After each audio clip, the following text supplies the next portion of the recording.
We have done much to renovate and equip existing hospitals in the state.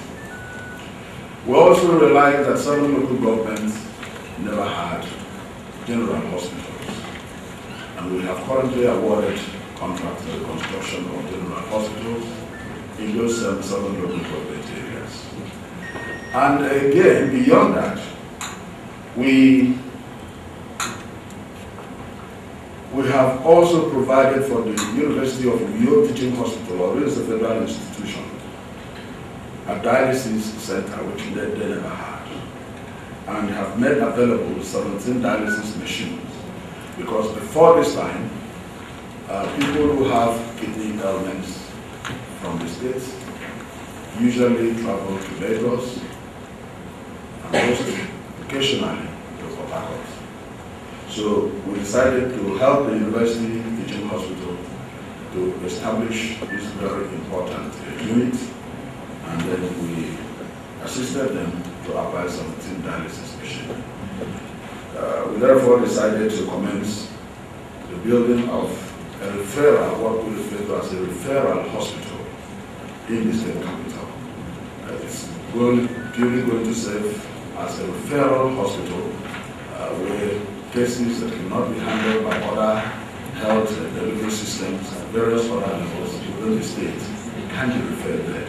And we truly hope that by the time it is completed, it will be of tremendous assistance to the state as a whole.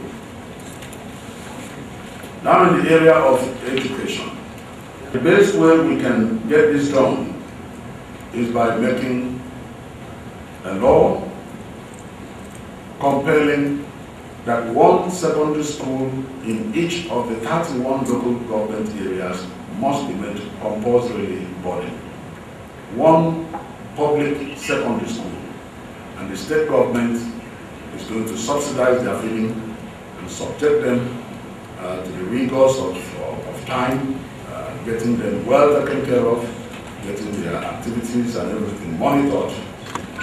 And we believe that if we must grow our economy, we have to go out of that definition as a state that is predominantly a civil service state, and reach out to the private sector and see to build our economy. In this respect, we have discussed with the group, the Centrica Group, to build an LLG plant in Ekpotu. And arrangements have reached an advanced stage. They are currently in the States, and the federal government is also partnering with us in this respect. This project is capable of providing 20,000 employments to citizens.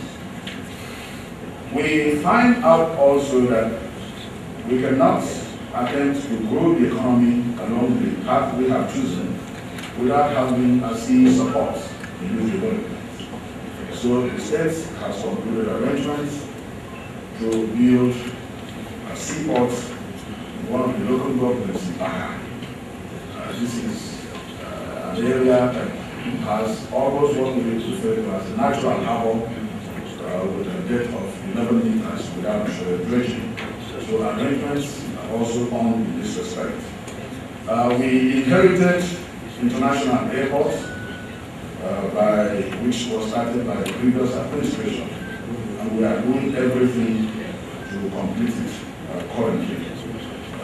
More than 50% of the job has been done, and the airport has very significant facilities, MRO, which is to carry out some checks on the aircraft, and this is not available within this substation.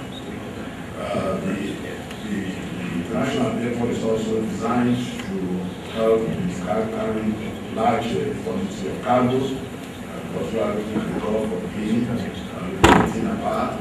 So much of the cargoes and their facilities can't be transported to the airport. That's why the airport is designed to have these two specific features, not just serving as a passenger airport. So finally, we wish to strongly emphasize what we lead and far of Nigeria that the research peace heaven a strong, enduring foundation for sustainable development. Thank you very much.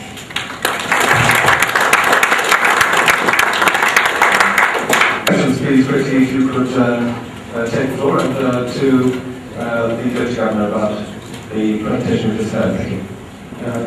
My question concerns the project of an international airport. We heard also yesterday that Bayelsa wants an international airport. I don't know if other states in Delta want international airports.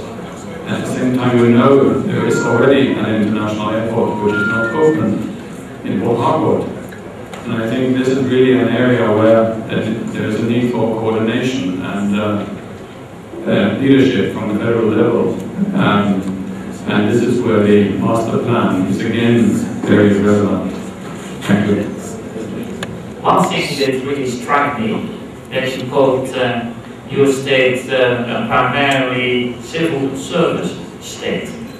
I'm not very good at arithmetic, but I don't think that civil service is the majority in your state. I'm almost sure, without having even visited your state, that the farms are by far in the majority. And that really strikes me that they are a bit out of the picture. And they should be core of your strategy. And more even maybe than the industrial private sector. So my question is, what is your strategy, or what are your priorities with regard to agriculture development, and particularly with regard to small-scale agriculture development? Yes, on the issue of international airports, I agree. Bayelsa State, based on the presentation yesterday, is also intending to put up an airport. But we are not intending. In Akwa Ibom, our business as a government now is to compete because it started a few years back.